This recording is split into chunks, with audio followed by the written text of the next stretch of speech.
je vais ensuite commencer. OK. OK. Parce Alors, que, vois-tu, moi, je l'ai mis, l'enregistrement. Parfait. Toi aussi, tu l'as.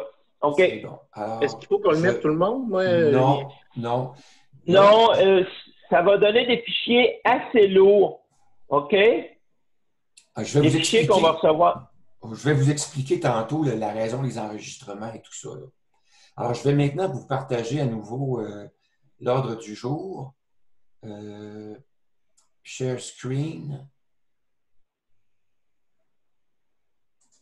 Voilà. Alors, c'est notre sommaire de la rencontre que vous voyez à l'écran. Alors, on est prêt à commencer à faire notre rencontre. Jacques, est-ce que tu peux... en fait, Jacques, ce que j'aimerais dire dans un premier temps, c'est que je remercie Jacques et je remercie aussi la QRP de nous permettre de continuer à faire la formation sur ce moyen, nouveau moyen qui est Zoom. Même si ce n'est pas en salle, c'est sûr que c'est peut-être moins agréable que d'être en salle, mais c'est quand même une alternative nouvelle qui nous est proposée et je pense qu'on est capable d'en profiter tout le monde ensemble. Je tiens à vous remercier aussi tout le monde de partager cette expérience-là parce que pour vous aussi, j'imagine que c'est nouveau de faire une rencontre avec Zoom ou de faire une formation avec Zoom. Alors, on va sûrement faire des essais et des erreurs et on est dans un groupe limité, un groupe restreint. Alors, c'est pas trop grave si on fait des erreurs. On va pouvoir se corriger, je pense, entre nous assez facilement. Et je tiens à vous dire aussi que c'est toujours un plaisir pour moi de partager les outils que j'ai développés avec vous. Alors, sur ce, moi, je vais continuer à vous présenter le fonctionnement de nos rencontres avec Zoom. Je vais aller chercher un document qui est un peu plus élaboré, qui va me permettre de vous présenter un petit peu plus en détail le fonctionnement avec Zoom.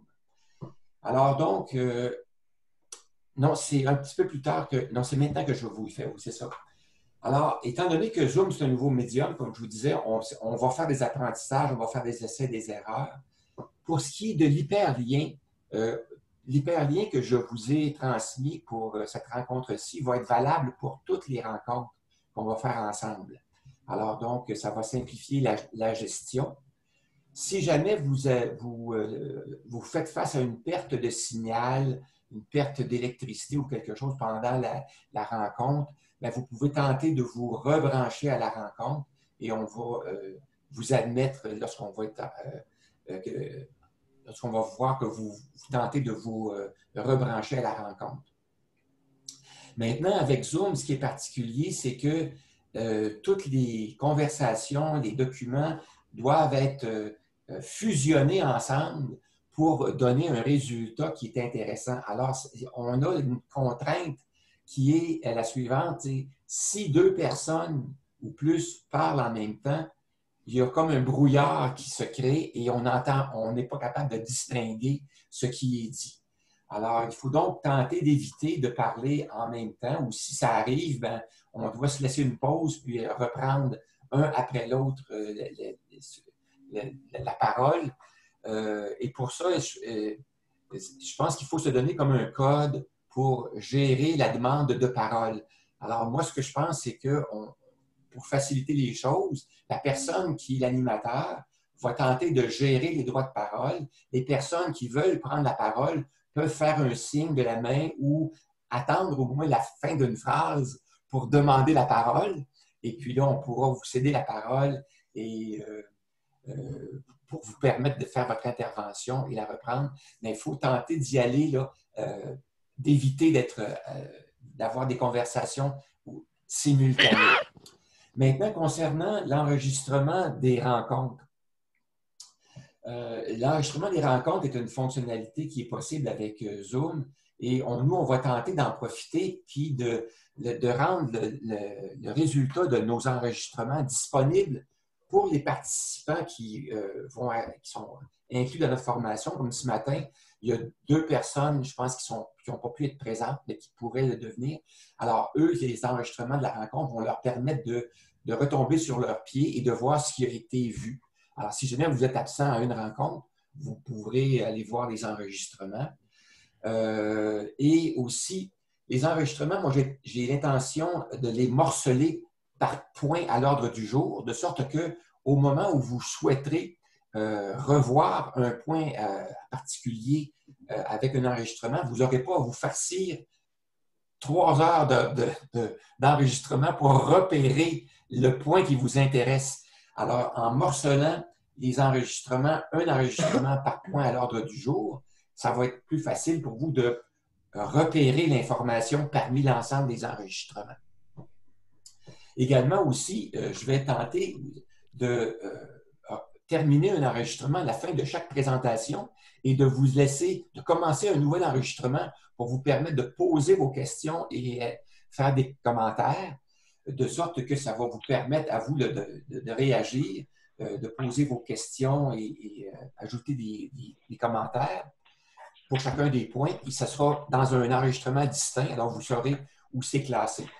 Par ailleurs, les enregistrements vont aussi être rendus disponibles sur le site de l'APRQ et aussi dans mes blogs, de sorte que les gens qui sont à l'extérieur de la région de Québec, qui veulent avoir accès à la formation, bien, ce sera une façon différente pour eux d'avoir accès au contenu qu'on a présenté.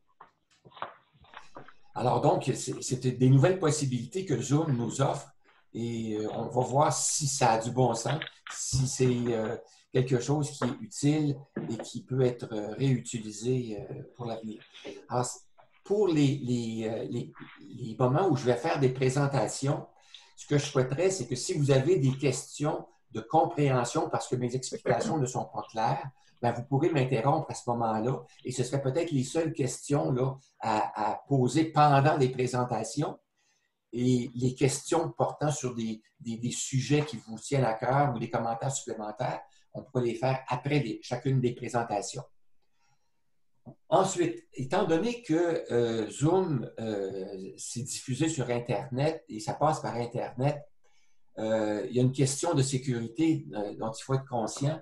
Alors moi, je vous recommande d'essayer d'éviter d'utiliser des données personnelles, d'utiliser plutôt des cas ou des données fictives si jamais là, vous avez à émettre ou à proposer des exemples pour le groupe.